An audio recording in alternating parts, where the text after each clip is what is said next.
کسانی ایمان آورده میگه از خدا قدم قدم بترسین، دروغ نگین. دروغ هم بسیار شده. امروز چرا بارانگری و سیل میوید؟ چرا زمستان در برف نمیباره؟ چرا تمام نعمت دنیا همه میوه میه؟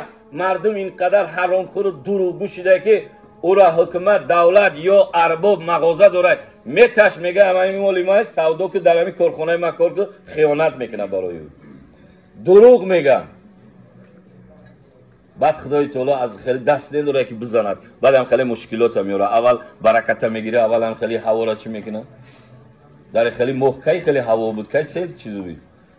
هر وقتی آفت خدا بیاید بفهمی که در پشتش بود چی بالای استغفرالله زیاد گفتن دار. رسول خدا شمال میشید، طوفان میشید، بارانی سخت میبارید، مید دوید سینی مسجد میرفت، طهارت میکرد، درکت نماز میکرد، میگفت پروردگارا عاقبت کار بخیر بگردون. اللهم اینی اسالک الحسن الخاتمه، ای پروردگار خاتمه ما را خوب بگردون. چی میشود؟ خدا نشانت یا سیل خیزی شو یا چی شو یا زمین جنبی چندین برولی بچه یوش نمیدونیم کلانو را پسین چی شیدگه؟ زمین جنبی در حایط در شراره و دیگه در گجات چی شیده بودن؟ از خدا بترسین. جوانو اینقدر در راههای بد رفتین، جوانو اینقدر محبت بر مال کردین که میگه حب دنیا رأس کل خطیئتی، دوست داشتن مال سرچشمه همه گناه. اینقدر چشماتون رنگ گرفته که دستون پول میبین اکا و امک و تقارا پدر و مادر حرمت نمیکنین، خیال میکنین که یک عمر میرین. ما در همین عمر کوتاهمون دیدیم آدمایی که بالای ثروت و مال بودن دور نرفتن، یک دفعه خدا غافل شدن، خداوند تبارک و تعالی لجام کشید. بعد میگه بعدی گزیدن چارزانو زدن فایده نداره، بعد آمدن در مسجد سر توبه کردن که دیگه دیر شد.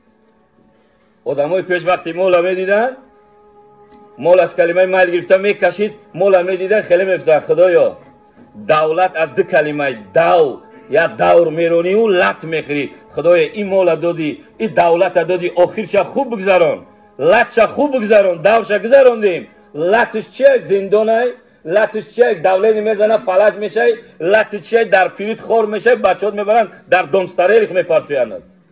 چرا؟ وقتی تا مال داشتی، ثروت داشتی، بالای وظیفه و مقام بودی، اکا و دودار تا پدر و مادر تا احترام نکردی، در خانه یک کمبغل آمد حجت چبود نکردی، تکبری کردی، کبر و کینه را جای دادی. میگه ای بنده تکبر تو را خوار کند، محبوب زی تو صلب دیدار کند. الله سبحانه و تعالی همه بنده را میبخشن که تکبر را نمیبخشد. تکبر اینقدر چیزی بد بوده که الله سبحانه و تعالی حتی گفته که هر کسی که کبر در کینه‌اش اندازه یک ذره باشه، رسول خدا میگه داخل جنت نمیشه. کبر و کینه نکنین. مال دادید بگو خدایا این مال دادی، توفیقم ته در راه خوب صرفش کنم، توفیقم ته با این مال دادر و برادر و خواهر اپم زن شد خدمت کنم، اتم حج رای کنم، این مال دادی راه اسفل کنم، این مال دادی یک خانه برای صدیق برای کودکا کنم، یتیم خانه را کنم، این مال دادی یک توفیق مته یک رای را صرفش کنم که فردا که مرا سوال کردی در عوضش صدها هزار ثواب بگیرم، نه اینکه بعد در عوض این مال مرا سوال کنی من جواب دادن نتونم. مال با چیه برادر؟ وقتی انسان مال میبینه چشمش کور میشه، چشمش روغن میگیره، میگه که روغن نمیبینه دیگه، گوشش کر میشه، زبانش گنگ میشه. معناش میدونی چیه؟ کور. بچه امکیش میاد میگه که فلانی میگه کیه؟ میگه فلانی. میدونه کم بغله میگه بگو خوبه نیسته، یکم کور میشه نمیبینش. کر برای چی میشه؟ گپ میزنه کم بغل گوش نمیکنه، حجت چه کم بغل نگاه نمیکنه، کر میشه. گنگ برای چی میشه؟ او را چی بده باری مشروندی میگم ما قطعی هر کس نمیشینیم گپ نمیزن.